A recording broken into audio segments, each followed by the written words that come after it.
2006, when our next festival comes, is going to mark our 25th anniversary.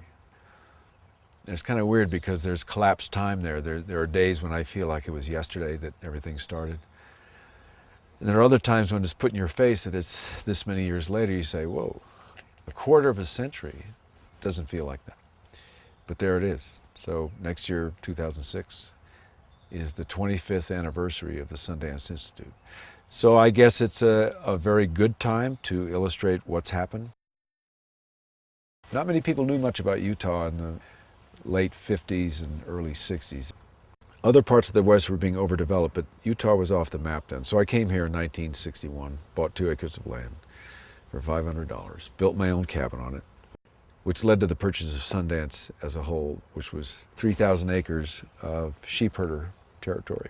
What was the thing that could be put here that would be compatible with the thing I love most, which was nature? And so that came with the Institute in 1980. I decided that I had had a very active decade of filmmaking as actor, producer, and then ultimately director, that I decided I want to put something back. The idea of the Institute was to come up with something that could create an opportunity for new artists to have a place to develop.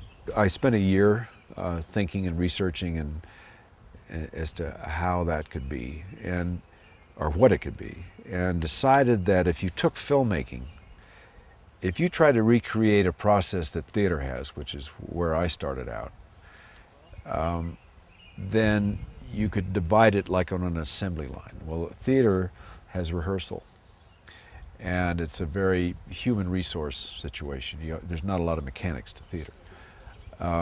If we could create something like that for film, because it didn't exist in film, there was no place for film to have a kind of rehearsal, a place where you could go and make mistakes and fail and not have it be costly, that would be a good thing. So I basically took the theater concept and applied it to film. So you take the whole filmmaking process and strip it out like on an assembly line, divide it into sections. So we could create a lab, so to speak, where resource people who are developed in screenwriting, directing, acting, editing, and filming to come up here and work with these new artists and take them through section by section and give them tough love and make it tough.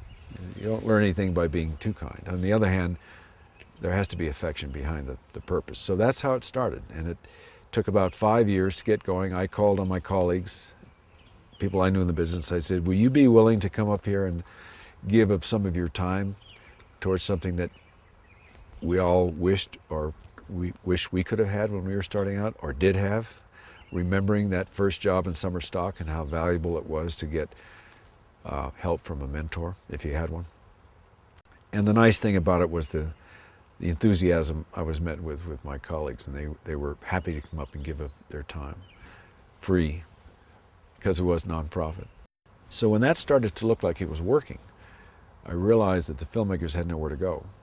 They would come here, they develop their projects, but then the mainstream did not include much space for independent film. In those years, independent film as a category was pretty much reduced to government grants like NEH and NEA. And they were kind of circulating amongst themselves in the halls of academia. And I thought, well, not that it's a dead category, but it's not very active or lively, and is not probably realizing its full potential as an alternative to mainstream filmmaking, which was getting more and more narrow, more and more dependent on formula, big money, big blockbusters, special effects, moving more towards younger audiences, at the expense of some of the more humanistic side of cinema, where my passion was. So I thought, if we use the category of independent film to match up with these independent artists, then you create a kind of, not only a community, but perhaps a new branch of an industry that was shrinking. So that led to the festival. The idea for the festival, it should be nonprofit, staying with our pledge, because by staying nonprofit, we would probably stand a better chance to stay pure to our mission or purpose, not being corrupted by the temptation of big bucks or anything like that. That was the idea, and that the festival would simply be a showcase. It would be a place where the artists could come together and show their work. It was never meant to be anything more than that. It was meant to be a festival. And I was advised at the time that it was a mistake and that it was a dumb idea. I was told that about the Institute too, and what are you wasting your time with that? You should be just going on making your films. The idea of the festival was, the criticism of the idea was that nobody would come. No one cared about independent film, nobody knew much about it, they're not going to go somewhere where they don't know anything about the films or the artists, and particularly if they're not commercial. And we should not decide what's commercial or not. That's a business I don't want to get into. I don't think anybody really knows how to do that anyway. It's a risk, it's a gamble, it's a bet. I said what we should do is be exhibiting the films for what we think are important, diversity, giving anybody that comes a chance to see films they may never get a chance to see because the mainstream won't allow them in. So therefore, that's what I was criticized about. They said, well, if they're not commercial, then no one's really going to come. I said, well, we'll see. So 3 years later, we struggled, first years, decided to move it into the mountains in Park City in the middle of winter. But it's just around the corner, so I thought, well, it's good for Park City. They have downtime we'll do it in the middle of winter. And then people said, now you're really slicing your throat. And I said, well, just at least it'll be interesting. And if it's tough to get to, good. And slowly but surely over the years, things began to multiply. As the films got better and better, and more people came, then pretty soon when there were successful films that came out, the merchants would come. Once the merchants came, the actors came. Once the talent came, the paparazzi came. Then once the paparazzi came, fashion came, and suddenly there were these layers and tiers that moved out from the core that we started. I have mixed feelings in that the nostalgic part of me remembers the early days when only 400 people showed up, and I was standing out in the street corner trying to get people into the 2 theaters in Park City to say, come see this filmmaker, to where it is now, which is huge. And whether it's the top festival or the next one, that doesn't interest me. It's what it is for whom that interests me. And so it has served the purpose. Filmmakers here now, the films are being bought regularly out of the festival. They go out to compete with regular Hollywood films and sometimes do better. So the good of it is that it served its purpose so well and grown to such a large extent that we could then have documentaries and push documentaries as more important than they were being treated by the mainstream. And hopefully, through our efforts, create a platform that would put documentaries on equal footing with theatrical films. And that's happened. Then you have shorts, and then you have international. Then you have international documentaries. These are all outgrowths of that original seed for Sundance. So as I watch that happen, how can I not be excited and feel good about it? As the thing has grown and we've served a purpose for now other countries, now we bring filmmakers from all over the world here.